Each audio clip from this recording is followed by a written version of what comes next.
کیا محرم میں حلیم پاکستانی رسم اور تفریح کی نیت سے گھر کے اندر بنانا جائز ہے؟ اچھا دیکھو، دو چیزیں ہوتی ہیں. ایک ہے بدعت. بدعت کہتے ہیں ثواب کی نیت سے یا مذہب سمجھ کے کوئی کام کرنا.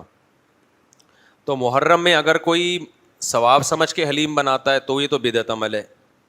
اور اگر کوئی انٹرٹینمنٹ کے لیے بناتا ہے کہ سارے بنا رہے ہیں تو یار چلو حلیم کا موسم چل رہا ہے تو چلو ہم بھی بنا لیں, تو اس کو بدعت نہیں کہیں گے ہم, کیونکہ بدعت کہتے ہیں مذہب سمجھ کے کوئی کام کرے نا. انٹرٹینمنٹ کے لیے تو آپ حلیم بھی بنا سکتے ہیں, آپ محرم میں بھی بنا سکتے ہیں, سفر میں بھی بنا سکتے ہیں, کبھی بھی بنا سکتے ہیں.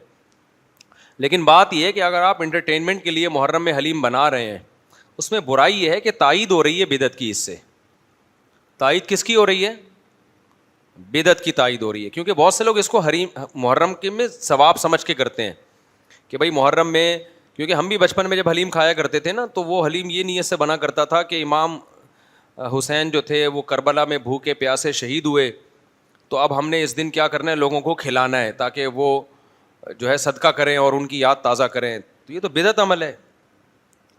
اور پھر حلیم اس لیے کہ سارے کھانے اس میں ڈل جاتے ہیں, تو سارے کھانوں کو صدقہ کریں, یہ کانسیپٹ تھا. تو ٹھیک ہے, بہت سے لوگوں کی نظر میں یہ کانسیپٹ نہیں ہوتا, لیکن جن کی نظر میں ہوتا ہے تو ان کی تائید تو ہو رہی ہے نا اس سے. تو اس لیے ہم منع کرتے ہیں کہ اس کی تائید بھی مت کرو, چھوڑ دو, محرم سفر میں کر لو حلیم کی دیگیں. تو اس لیے ہم منع کرتے ہیں. باقی انٹرٹینمنٹ کے لیے کوئی کسی بھی مہینے میں کچھ کرتا ہے تو وہ بدعت کے زمرے میں بہرحال نہیں آتا وہ. اور بہت سے لوگ تو ویسے ہی حلیم بنا رہے ہوتے ہیں, ان کا محرم سے تعلق نہیں ہوتا.